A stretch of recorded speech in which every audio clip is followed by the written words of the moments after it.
and thanks for tuning back in to Off the Roll Podcast by STEK. This is episode number 12, Digital Marketing. I have with us today Nick Evangeras, who is our Digital Marketing Manager. Nick's been in the automotive industry for the last 6 years and on the STEK team as of January this year. And he's been a huge contributor to really the campaigns, the efforts we're making across all of our digital and marketing efforts.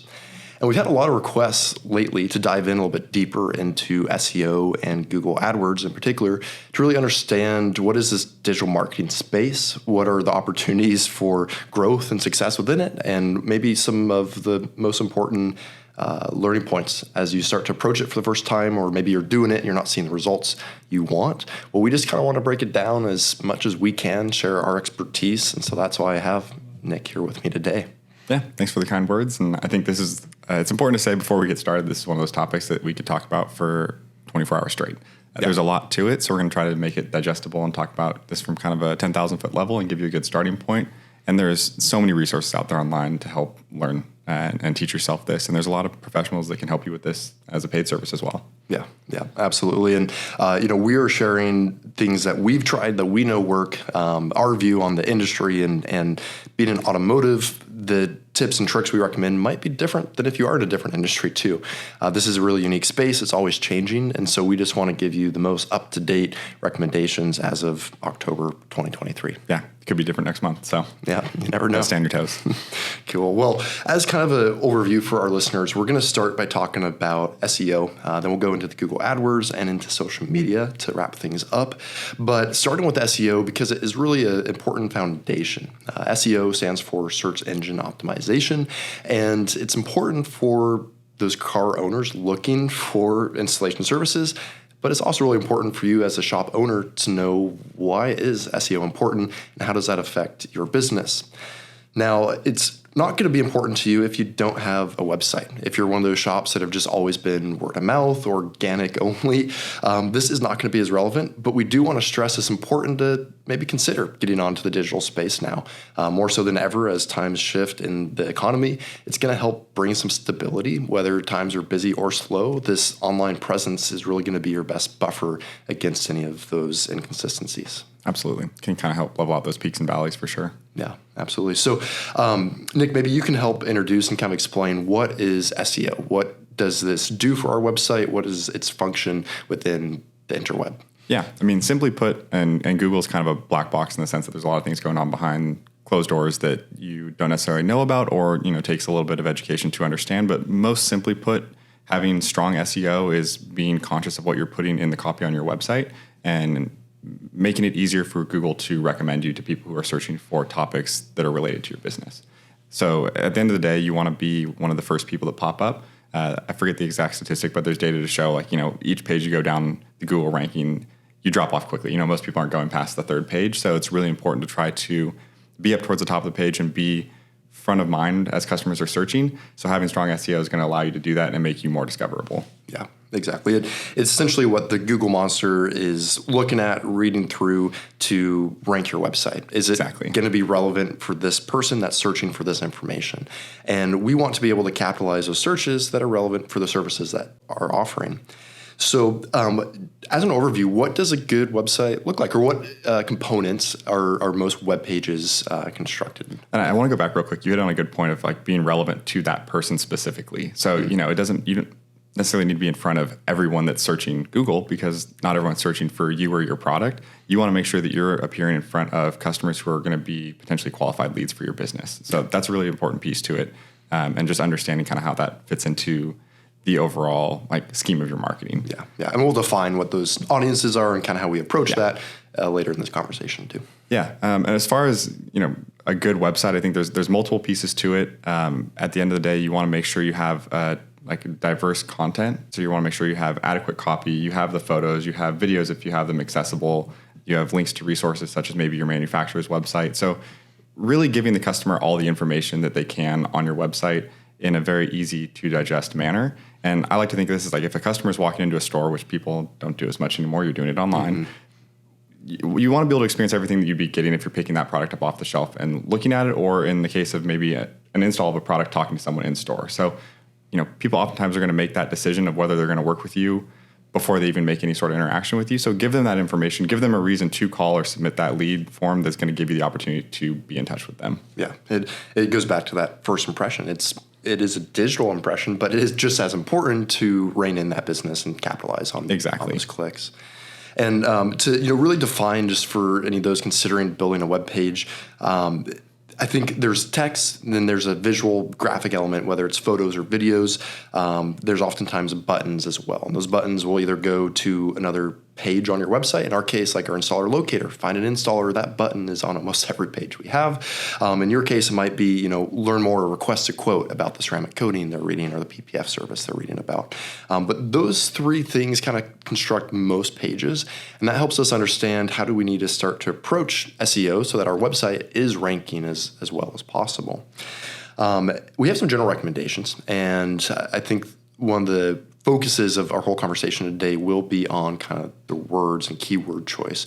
What is the just standard recommendation for how many words you want on each of your web pages? So we typically talk about having 500 words minimum, somewhere between 500 and 1,500 words on the page. And I think one of the important things to recognize here is it's better to be more efficient and concise and have the keywords that you need in your copy than try to write just a ton of stuff because you think I want to hit on everything, but not having it be done in a methodical way. There's kind of a point of diminishing returns there. And at the end of the day, if you have paragraphs and paragraphs, people aren't going to read all of that kind of stuff. So it's being consumer-minded and thinking about how the consumer is going to engage with that, but also hitting on the things like specific keywords that Google's going to be looking for when they're trying to find sites that are related to a consumer searching for paint protection or window tint. Yeah, absolutely. It would be in your best interest or best use of your time to do your keyword research before you go and write the copy for all of your website. Doesn't say don't get started, put something down for sure, but as you really want to target those audiences and you know what your people you want to sell to are looking for, you're going to be able to write your copy in a language that speaks towards those search terms, and that helps your SEO. And one thing, too, to preface is, don't be afraid to get started. This is something that you're going to be continually refining, and it's something that we look at on a daily, weekly, monthly, annual basis and are constantly making changes to. That's just the nature of it. You're not going to get it perfect every time. If you did, this would be much easier and everyone would be doing it. Yeah. So don't be afraid to get started. It's not going to be perfect, but there's a ton of tools out there and resources to help you refine that as you go and make your campaigns, make your website, all these things more efficient and better within the online ecospace. Yeah. So in the conversation of words on the page, we know kind of the quantity that we want. How do we start to figure out what keywords we're looking for? Obviously, it's put ourselves in the consumer's shoes. What are they going to be thinking of? But we have informed consumers. We have underinformed consumers. In that example, someone knows what PPF is. They're going to search PPF near me. Someone who doesn't is going to be like new car protection, rock protection. So how do we kind of start to build these keywords? What are some of those tools? Is there software in particular within Google you recommend to help with this? Yeah, Google has a lot of recommendation tools just within its own dashboard. So you can put in a web page on your website and it'll pull keywords from that. You can put in product categories, and that's really a good place to start. There is other tools out there, but just using what Google offers is a really great starting point. And to go to your point, you do have to consider those people who know what they're trying to find but don't know what to call it. So, I was running a report recently on our keywords, and, you think of people looking for paint protection film or paint protection wrap, that type of thing.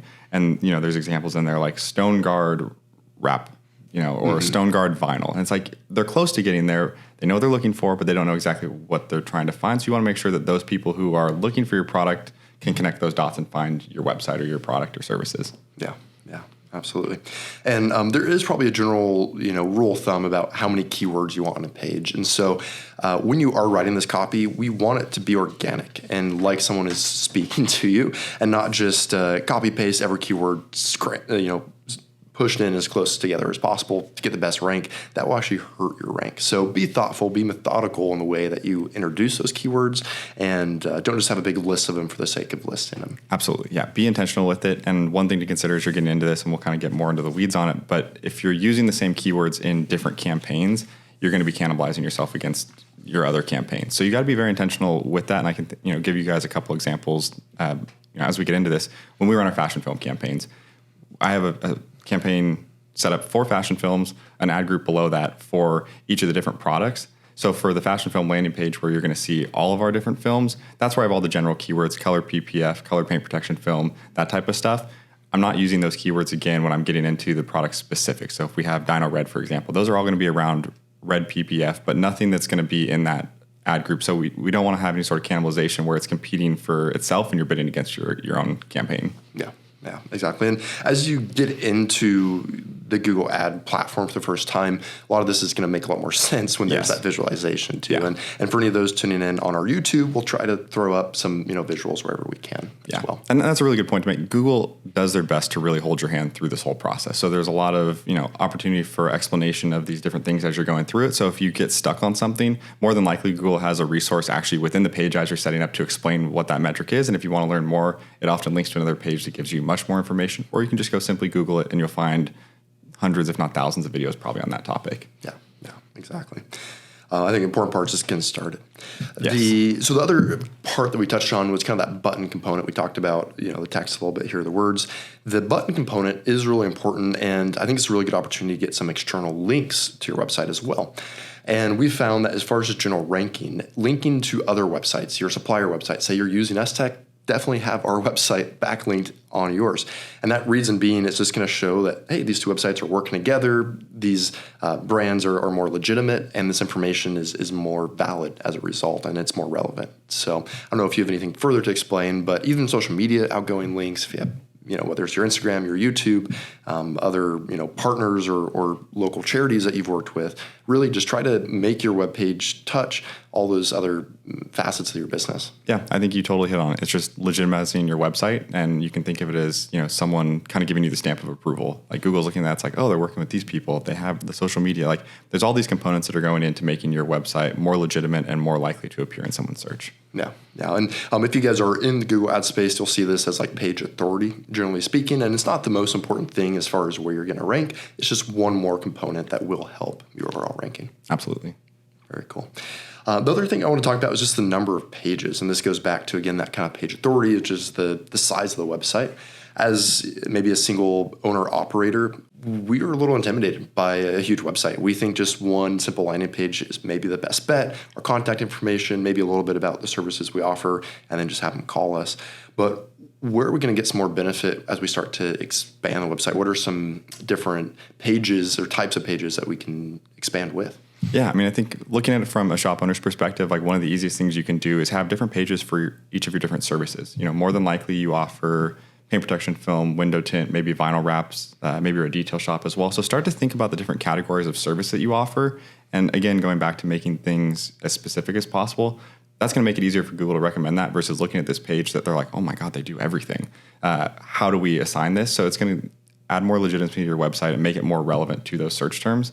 So I think I would take a step back, take a deep breath, look at how your business is set up and start to think about those different services, breaking pages out by that. And then you can have, different pages for maybe the manufacturers that you work with. You can have a blog for recent projects that you've done or, explaining your services, that type of thing. There's a lot of different ways to break it out that like when you really think about it, it's not all that complicated. You just have to take a step back and, look at your business maybe from a little bit different approach than you're thinking about it right away.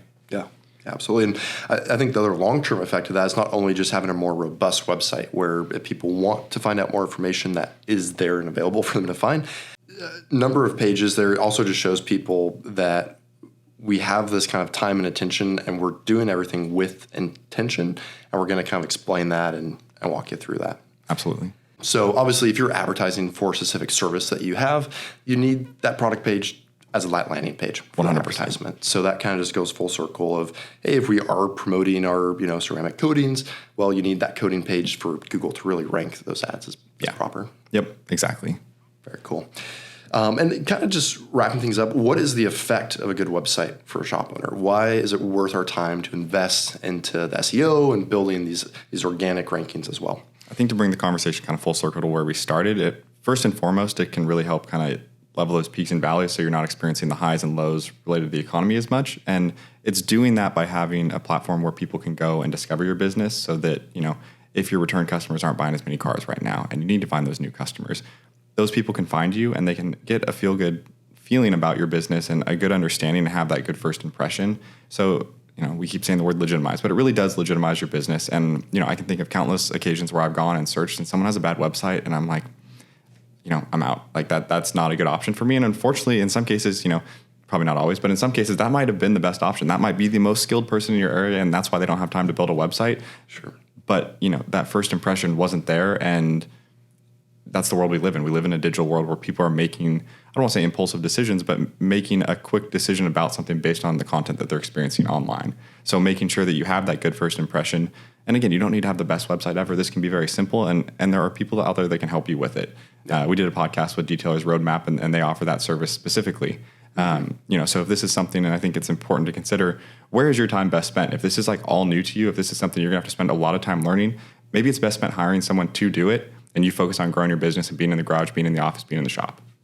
Yeah, absolutely. And to that point, it's a rabbit hole. There's always more you can do with SEO and that continual process to measure and improve and tweak, right? And see those results. It is going to take some bandwidth. So, have that conversation with your business partners or internally with yourself and decide, is this going to be worth that effort? But I would say just for business stability, it absolutely is. So see where we can fit that in.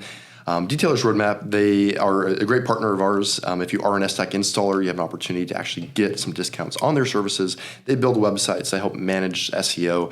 And we had an episode that covered nothing really but SEO and kind of more digital advertising with them specifically. So check that out. We'll link that in the corner here.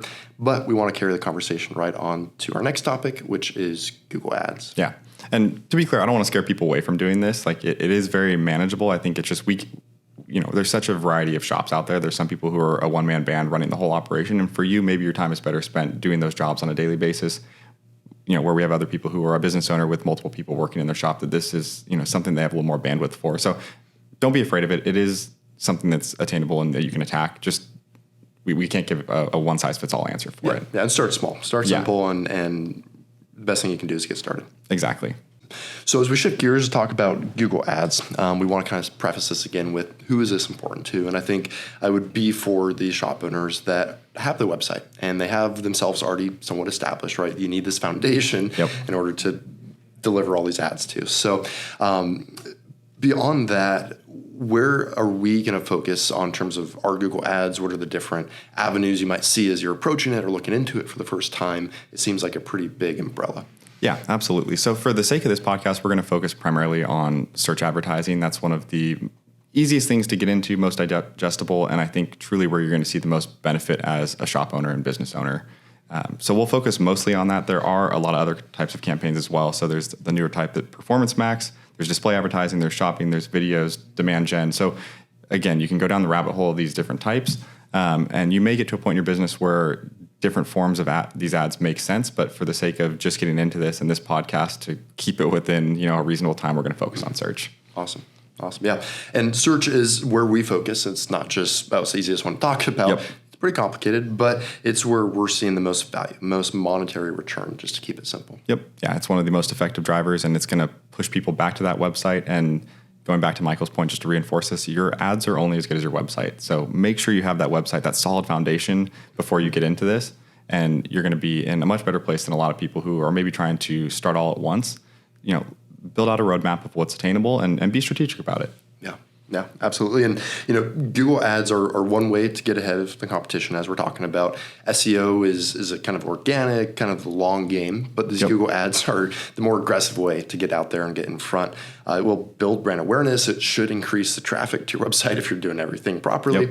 And ultimately, should help you see more revenue and growth. And that's why people do it.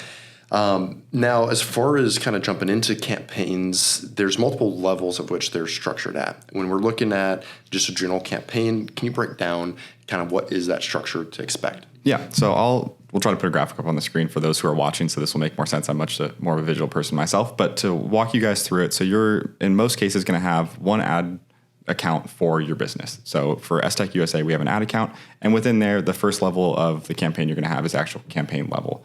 So like I alluded to earlier, we have campaigns focusing on our paint protection film, and within that, we break down into Dyno Matte and Dyno Shield. We also have another one for fashion film. So each campaign, you want to focus on a category. So if you're looking at a shop, kind of going back to what we were talking about earlier in those pages on your website, having one for paint protection film, one for window tint. If you offer vinyl wraps, one for vinyl wraps. And that's kind of where you can start to break down your campaigns from there. As we get into the campaign level, you're going to look at the next thing is an ad group. That ad group allows you to break it out even further. And so like I was saying, within our fashion film campaign, we have one for our various top 10 selling best fashion films. Each of those has their own ad group. And to get even more granular within your ad group, you can have different ads that you're testing. So we're kind of looking at just the different structures, you break it down. And with those keywords that we've been talking about, those are going to be set at the ad group level. So if you have multiple ads within an ad group, those keywords are going to apply to all the ads you have within that ad group. And that's where you're going to set up those keywords and apply those based on whatever your ad group topic is. Yeah. Yep. And those specific ads with nested under the ad group is what people are actually going to see out there on the internet. And again, depending on the different campaigns that you're running with, they might see them in different places, but generally we're doing search campaigns. They're going to see them when they're searching Google. Yep. And with that, how many, I guess, like assets, what goes into building an ad group, I guess? What are kind of the tools, resources we need to be prepared to supply as the business owner or marketer for a shop? Yeah, the few main components, you're going to want to have the links that go to your website. From there, we're going to have headlines, which are a 30-character, real short, concise piece to kind of capture attention. And from there, you'll have a description, which is 90 characters. And one of the things that I love about Google is it gives you options to include multiple options of both of those. So it's going to be testing out to see which ones work best and trying to serve the best headline, best description to that person based on what they're searching, and really working with you on that to try to get you the best result. So that's going to be something that you can look at, and you want to put in a lot of different options. That's going to make your ad be, hopefully as successful as possible. So, getting in there and thinking about different things that people are searching for, different things that are going to capture people's attention as you're writing those headlines and descriptions. So, working through that, we have our links, we have copy for headlines, descriptions. We do have the option to add photos in search, which, if you're looking through Google, a photo always captures my attention, a lot more than one without it. So having a few photos that are related to that service, that are going to make that ad a little bit more eye-catching. And those are kind of your basic foundations to, what you're going to need. It really is pretty simple. And in most cases, you're going to have those things ready. You've thought about, these talking points, your headlines and descriptions are the things you talk to your customers about every day when you're selling a service. Yeah, absolutely. And I think just to tie this back to the SEO, you can also look at, well, how do we build the website? What are the keywords that we used in the website? And those keywords should probably be pretty dang close to either the title or the description, or definitely in one of those two places of your ads. Yeah. So by now you should be kind of getting it. This is all very symbiotic. So you're going to be, using a lot of the same assets in these places, and that's how it's all going to link together and make it successful. Yeah, absolutely. And I think just for our listeners to help clarify too, I like to use the word configuration, and that's going to be what Google does with the 3 different titles and 3 different descriptions and the 3 different photos that you give them. It's not going to create just 3 ads to run. It's going to create a configuration of 9 different options using every single, combination available for those. And so that makes it really easy for you just to sit back for 30 days, whatever it is, and then kind of watch and see how those do to figure out what is that best configuration, what are those assets, or what was that description, what were the keywords, to kind of start looking forward about what we want to do more of in the future. And I'm getting a little bit ahead of myself. It's hard not to be fair. If we start talking about one thing, I'm like, oh, this is related to that. So it is all related. Yeah. So once we're building these search campaigns, we have our keywords, the headlines, the descriptions, links, obviously, any images.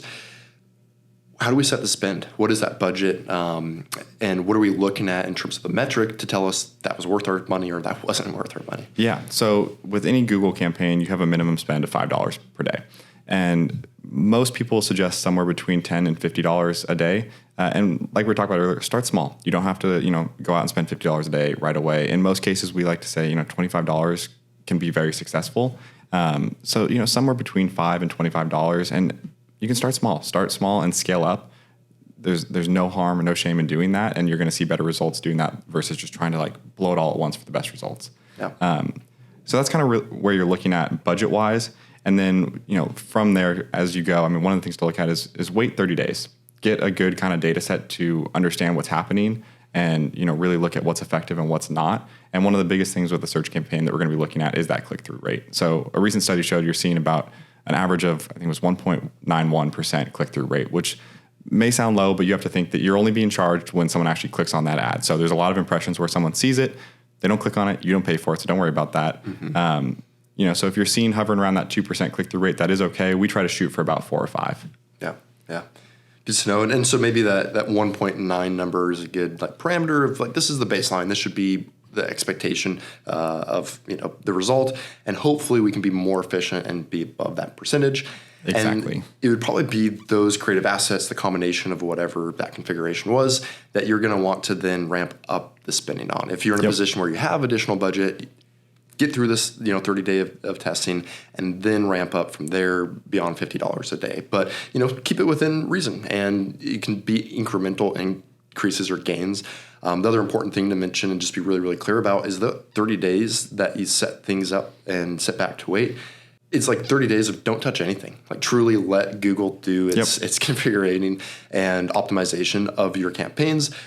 If you go in there and tweak it, you're just not going to be getting the same data that you need to actually make these decisions for the long term. Yeah, and you can go in and set your max keyword. Like if you're not willing to spend more than $1 per click, you can go in there and set that. In most cases, and especially when people are starting out, they're starting out with like a max CPC. So you're looking at, or Google's trying to maximize that for you. So it's not like you have to go in for every keyword and adjust your bid on that. You can do that, but it's a lot of people aren't, and truthfully, Google's doing a really good job at doing that for you. So it's not like you have to sit there and if you have 20 keywords that you're setting a bid, I want to bid 50 cents on this keyword, 20 cents on that keyword. It doesn't have to be that difficult, right away. As you get more advanced, you may want to do that with certain keywords or certain campaigns, but just understanding Google's there to help you, and it's going to do a lot of this for you, and it's a very smart software and product offering. Yeah, exactly. And, Google's success is our success when it comes to these search results. They want to give people information they're looking for. Yeah, they want your money, so they're going to make it do the best job they can for you. Yeah, click it. Yeah. So awesome. What are some obstacles folks might run into in terms of getting going with ads, kind of unforeseen, things that aren't talked about often? Is there anything like that folks should expect? Yeah, I think one of the big things to come to mind is, as we talked about, where your ads will be served is whether you use that display network or not. And the display network, to break that down for people who aren't familiar, is going to be Google placing your ads across millions of different sites all across the web through their partner network. And that sounds great because it increases your reach and gets you in front of more people, but it'll oftentimes result in a decrease in your click-through rate or make your clicks, more expensive. So one of the things I really like to do is focus on the Google search campaign and only be placing your ads there initially. I think that's going to be your best use of money. And at the end of the day, that's like really where you're trying to reach people, is the people who are searching in your area for your services, and make sure you're hitting on those people. And I think that's the most effective way to do that. So going in there and turning off serving ads to that display network is often really a good place to start. Yeah, absolutely. There's a lot of different bells and whistles. It goes back to just keep it simple and start, simple. Yeah, exactly. You're not going to get out there and drive a race car for your first time when you turn 16. You're probably starting with a Toyota Corolla or something simple. Yeah, exactly. Learn how to drive the stick before you blow up an expensive clutch. Exactly, yeah. Yeah, very cool. Is there any other components or issues, opportunities maybe where you might be spending money you don't need to spend within Google Ads? I think one thing, too, that I want to highlight is using their ad extension. So within Google, within your ad there will be options that provide different links as well. So if you click on the ad, you'll have your main landing page, but there's also an opportunity to put, say, your phone number or email us or, go to this specific product page. So make sure you're using those ad extensions and site links. That's a really good thing to make sure you're including to just improve that customer experience and make it as easy as possible for them to find what they're looking for. Yeah. And then say that they didn't want to convert online, maybe they just wanted to call and talk about it. Well, then it's there and they get to still move forward. Exactly. Because the more clicks you have to make someone do to get what they want is the higher likelihood that they're going to just forget about it and move on to the next one. So to your point, if someone's looking to call you and they'd rather just talk on the phone, if they're having to dig for your phone number and go through multiple pages, you may lose them there. So make it as accessible as possible, make it easy for them to contact you, and you'll be really happy you did. Yeah, awesome. So how do we handle direct competitors also advertising? And I know that especially in the automotive space, this is something more and more folks are joining the industry. More and more folks are going to be competing in the industry and for those same listings. So how do you kind of approach that competition? I think for one, you just recognize it is what it is. Like there's going to be competitors on that platform, just in the same way that there are, you're competing for people with word of mouth.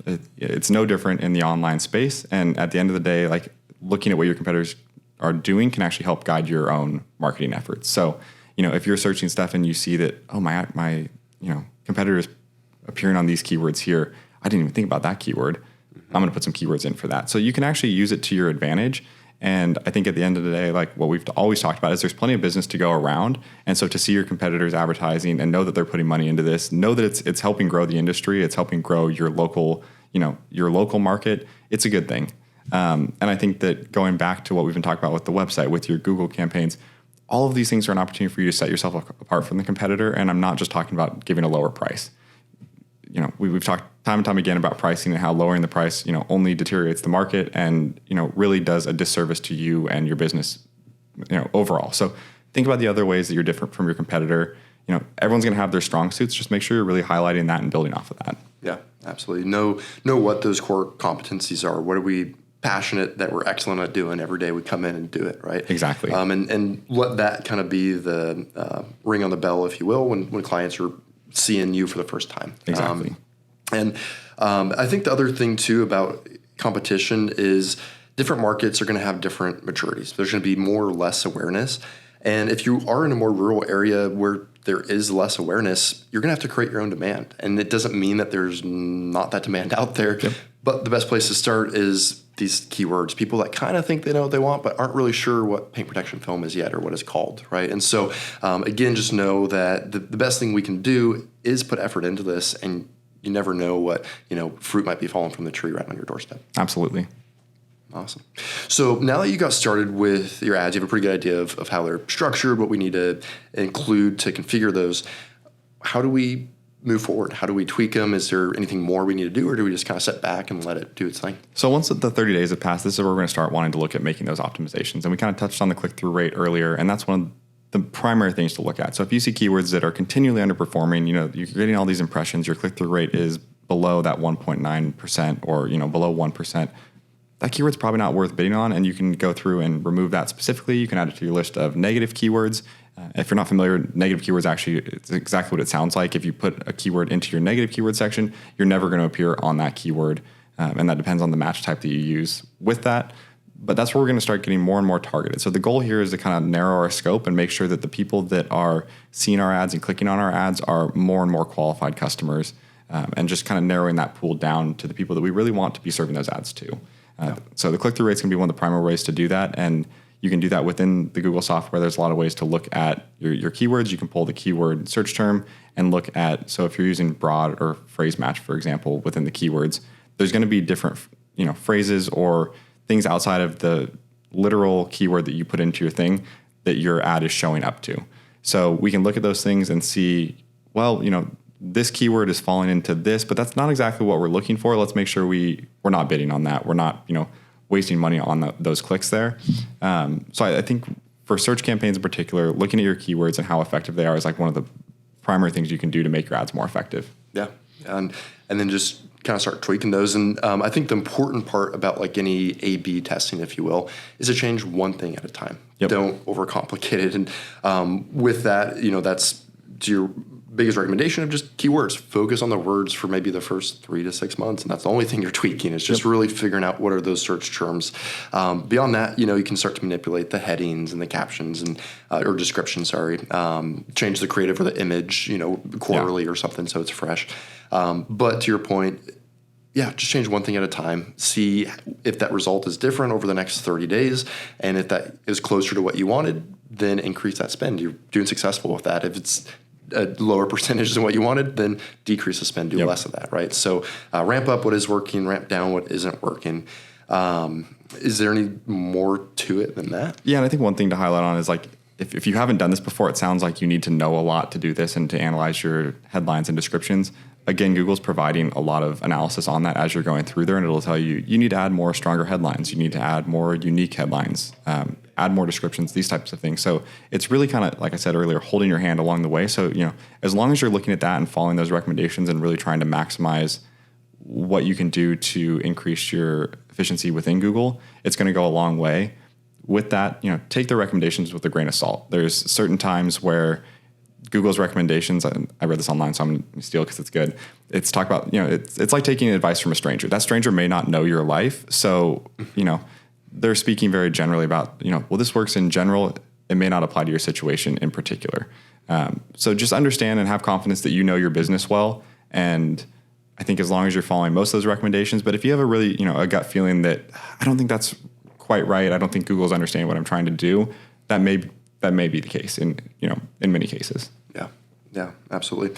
I think it goes back to what we were saying earlier is if it does just get to a level that it is over your head, you're not having fun with it, you're getting frustrated, you're not sure what you're looking at, it goes back to find an expert. There are those resources for you, whether it's Detailer's Roadmap again or any of these other, there's even like SEO softwares where you don't have to deal with a human being. You log on to a website and it's telling you what the best words to use and all that kind of stuff are. So, there are a lot of resources out there available to you. We hope that this podcast is helpful as one of those, but know that there are many, many more. Yeah, and there's tons of podcasts out there on these topics. That's stuff that I listen to on my way into work and just really try to engross myself in this world and understand it. And, like Michael said earlier, this is something that's ever changing. There's always going to be new features, new changes within the platform to stay up to date on. And, for me, that's something that excites me.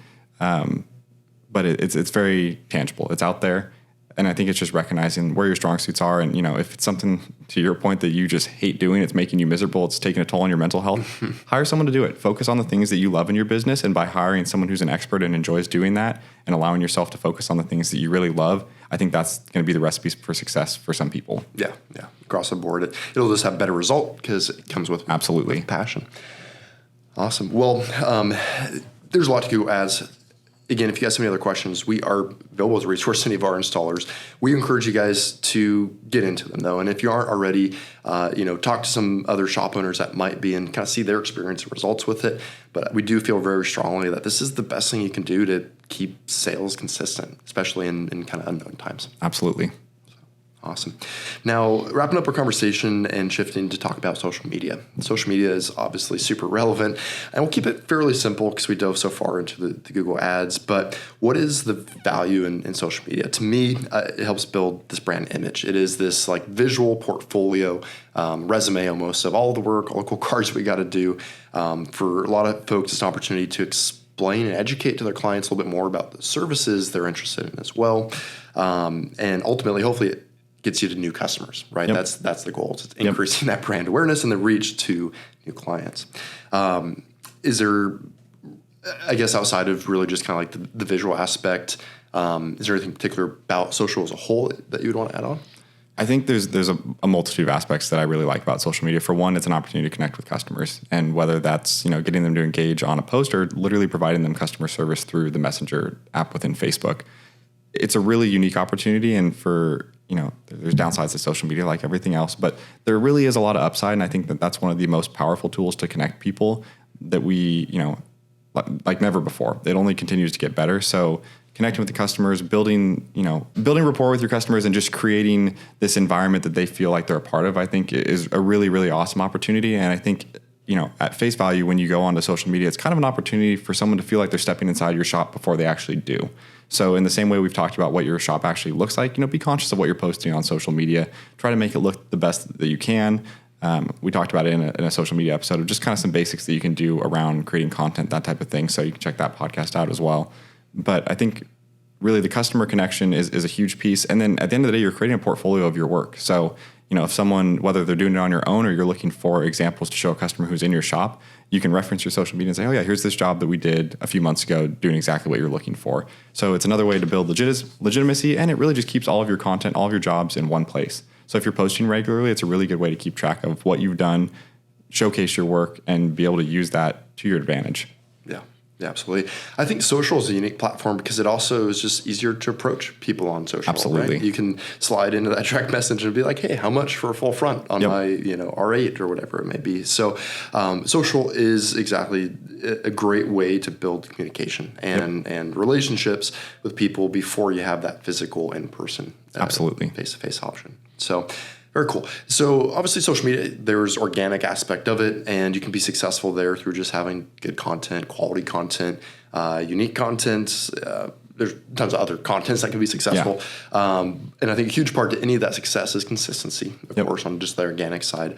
Then there's this huge paid side, and that could be anywhere from we're working with other social media influencers who are going to use their network and their channel to help evangelize for their brand. There's just this straight advertisement. So if you want to boost a post or promote across these platforms, there's avenues to do so as well. And so we wanted to kind of break down each of our social media platforms that we're on, that we know most of our installers are on, and car owners are looking at as well, to kind of see what are the pros, cons, what can we do with each of these, and some limitations. Now, the most complicated is YouTube, in our opinion, or my opinion. I'm a little bit biased. But Nick, can you kind of explain, how do you make money off YouTube? Is this worthwhile for most of our shops? Because we see quite a few folks getting into it, but just as many not. It's kind of probably the biggest divider between we are or we aren't. Most other folks are on Instagram or Facebook. Yeah, absolutely. And before we even dive into that, I think the biggest thing with YouTube is like make sure you have all these other things in place beforehand. I would say Facebook, Instagram, TikTok, those are going to be the more impactful pieces to your business, and then look to add in YouTube, and also just understand what your goal is. If your goal is to go on YouTube and make money, like it is possible to make money, but is your return going to be there? You're going to have to invest in a media team. You're going to have to spend, man hours working on creating that content. And is that investment there? And I think it goes back to what is your intention? If your intention is to provide educational videos, that's great. That's what YouTube is known for. But is that space saturated? There's probably a lot of people talking about how to detail a car, that type of thing. So first of all, what are you going to do differently if you are going to get into that space? And just understanding what your goals are. So I think if you're looking at this as another way to supplement the content that you're already doing and just add on to your business, that's great. If you're looking at YouTube as the thing that's going to drive new business into your shop, your efforts are probably better spent elsewhere. Yeah, absolutely. I think that's we're respectful and given your experience as well, it's not easy. As far as making money, what are like just YouTube's requirements for a channel or a page if you're going to see any monetization off of your videos? Yeah. So to even be eligible for monetization, you need 1,000 subscribers and 4,000 hours of watch time within the last 12 months, or 10 million public views on Shorts, which is a new feature on YouTube, within the last 90 days. So they want to make sure that you're active. They want to make sure you're pushing this stuff out. And we've seen people do this. Blue Star is a great example. If you guys are looking for someone who's invested heavily in their media content, Blue Star Auto Salon has done so on YouTube. They've got over 12,000 subscribers on YouTube, I think, within the last 6 months. They're seeing a lot of growth there. But I know for a fact that Steven's invested a lot of time and money into building that. And I think for him and like the business model he's going for, that makes a lot of sense. So that's a great example to look at. But yeah, just understanding, how you want to use that and what the requirements are to get on there. It's not like you can just go post your video day one and be like, I'm going to make money off of that video. They do have requirements around it. You have to meet those before you're even eligible to be part of their network to get paid. Yeah, absolutely. And it's not an overnight process. Not at all. I don't think. So that's important to consider. And again, to your point of just like where are the priorities in the business, chances are getting on YouTube isn't going to be the most urgent priority for you. It's not going to bring you the most direct, immediate return. And so for that reason, you should focus efforts elsewhere. Unless it really, again, everything else is jiving and self-sufficient at that point due to, your own management or otherwise, YouTube might be something that you don't need to stress yourself out or kill yourself for that. Oh, we're not on it. We're missing out. Yeah. We see a lot of these celebrities within the industry almost, if you will, go on YouTube and have an incredible influence and presence there and be extremely successful.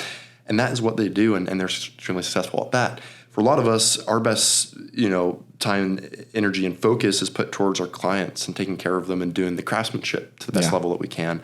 And it doesn't have to be YouTube. So again, define your own goals and kind of fit that in the appropriate place. And you talk about those auto influencers. I mean, it's important to recognize those people have teams running their YouTube program. They have people that are filming, that are editing, and doing all of this. That it really does take a team, and it's almost like its own business strategy within a business.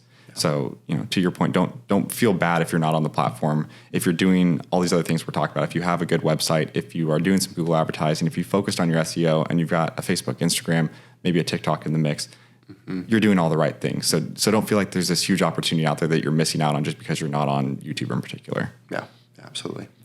And so as we talk about Facebook, Instagram, I think I'm kind of swooping those two together. These are generally platforms that, people are going to. They're a fairly mature audience. Most folks on there have been on there for a while, so they're used to seeing that kind of content.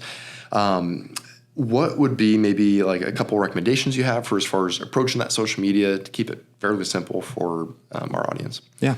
So beginning with Facebook, one of the most important things is have a business page for your Facebook. That's one of the best things you can do. And in many cases, there's so much of customer services happening on Facebook, and Facebook more so than these other apps like Instagram and TikTok. So I think if you're going to do anything, have a Facebook business page. That's going to, one, allow people to have kind of a landing page within social that they can see more of your content, learn more about you, interact with you directly through Messenger. It's also going to allow you to run ads on Instagram and Facebook through Meta. Yeah, absolutely. And I think the other just unique thing to plug about Facebook is we've seen better results when we're uploading content directly to the platform. And so, if you do have a YouTube and you're creating this, full-length video, that link shared in Facebook might not get as many clicks or actions, attention, impressions as just uploading directly to the platform. And that's probably something Facebook's doing because they want that traffic on their platform. Exactly. The easiest way to think about that is they don't want you to leave their platform. So anything that you're doing to try to get them elsewhere, they are going to shut that down. Yeah. Like they don't want to see that. Yeah. So you can help yourself organically by just keeping it on the native platform. And I should clarify, when I say shut that down, it doesn't mean they're going to ban you or block your post or anything. They're just going to restrict the traffic to it because they don't want someone leaving Facebook to go to YouTube or some other website. Yeah, exactly. We get more traffic on native content. Yep. So you can upload the same video that you uploaded to YouTube if you have a YouTube channel directly to Facebook as a Facebook video. Yeah. And similarly too, just to touch on the shorts, so much of our content that we're using is going to be able to get dropped all over the place. Yep. So if you created a short for, a reel on Instagram, well, that can be a reel on Facebook. It can also be a short on YouTube, and now it can go on TikTok. So just know that this effort put in initially for the content does get, multiple, uses. Absolutely. And you can take the same video and make a few minor tweaks of, using native text within the TikTok app or that type of thing to make it perform better on that platform in specific. But at the end of the day, it's the same baseline content that you're posting. Yeah. Very cool. And so for Instagram, I think the appeal of this app is really it's very visual. So from an automotive standpoint, there's a lot of automotive interest on there. Yep. And that makes it fairly easy to be successful in terms of just growing. But with that, it's become a very saturated space at the same time. Is there anything that you would do differently when you're maybe promoting or looking to spend money on Instagram than you would on other social media platforms? I think just understand what your goal is. You can put money behind campaigns that are going to help drive people to your profile or your Facebook page to help grow those. That's a very common way or a very common type of advertising. And since many shop owners are not selling product directly online, you're not going to be using that direct purchase campaign where you're trying to get someone to purchase in the Instagram app or through your website. So just understanding how you want to use it and get familiar with those different types of campaigns and what your goal is. And I think, look at it as another way to differentiate yourself and just kind of build that brand image and be consistent in who you are. I think a lot of people, when you're doing thorough research, I love to see that their website and Instagram all has this kind of same feel to it. It builds confidence around it and kind of gives you, a warm, welcoming feeling. It's like, these people are trustworthy. They are who they say they are. And in this case, I can trust them with my car, which for a lot of people is, an expensive investment and something they care a lot about. Yeah. It makes it cohesive and it boosts your confidence. Absolutely. And just makes you feel like you're getting that experience from the first time you go on the website through the first time you walk in the door. So, and I will call out to Facebook, Instagram, more mature audiences. And generally when it comes to these high-end services, those are the audiences we want to be going after. So we do think it's super important to be present on Facebook, Instagram, and have that as kind of, again, an additional portfolio just to increase the legitimacy, if nothing else. Even if you're not spending on it, just having that organic and consistency behind the content. It can be all organic. You don't necessarily need to pay. I think that's kind of the added step once you get your page going and are looking to spend a little bit more money. And again, if you're trying to spend money and you're just getting started, Google. Spend it on Google. Make sure that people are finding your shop, coming into your shop, and you're getting those leads. Yeah, absolutely. And so then TikTok, wrapping up, it is a younger audience, but it is also very visual. So again, a lot of the content will overlap. You're not going to be spending a lot more time or effort to get something you posted on Instagram onto TikTok. So you might as well get out there and go on that platform. What I like about TikTok most is it seems, in my opinion, that the organic viral ability of content there is just phenomenal. You have a really good chance of growing organically, not spending arm and a leg, not having years and years and years of a couple posts a day to see any sort of growth. If you have good content, you're gonna see good growth. Would you agree? Yeah, absolutely. I mean, it's one of our fastest growing platforms here at STEK, and that applies generally to businesses around the world. To your point, videos can go viral very easily. We've had videos that get hundreds of thousands of views compared to videos that get a couple thousand on average. And it's like, you're happy to get a couple thousand, but when you see that video go viral for doing, really the same type of thing that you're doing, it's really nice to see. It's nice to know that it's kind of working in your favor is really the way that I look at it. And, hitting on the demographic, it is a younger demographic. And, in many cases, some of the services that our shops offer, the products that we sell are a little bit higher end or higher entry point to it. But at the end of the day, those people are going to be customers at some point. So get them familiar with their shop. Maybe they start with some window tint or, a more basic service. Bring them into the mix, bring them into the fold, start to build that relationship, because when they do make more money and they have the opportunity to spend that on their car, or they're looking for a service like you, they're already going to be familiar and you're one step ahead. Yeah, absolutely. I think being one step ahead is a great idea. It also just gives you opportunities that you might never know of, like maybe one of your best employees ever is going to come from seeing something like that, being like, man, this is the coolest thing I've ever seen. I want to be a part of it. Yes. Let me reach out. It's not always just customers that we're focused on. It's relationships. Other businesses might even see the effort and be like, man, we really like what you guys are doing. Yeah. We're interested in collaboration. So I think what we're getting at behind all of this, whether it's SEO, Google Ads, or social media, is let yourself be known, put yourself out there, and don't, I guess, limit yourself by being inactive, right? Yeah. That consistency is super, super important. The best thing you can do to get yourself as busy as possible is stay active on all of these platforms. Put some energy, put some effort, put some money into all these different avenues that you can to grow your business, and you will see that growth. Yeah, just think of these as a regular part of your business marketing, because they should be. And once you get into the habit of it, it's going to kind of feel second nature. Yeah.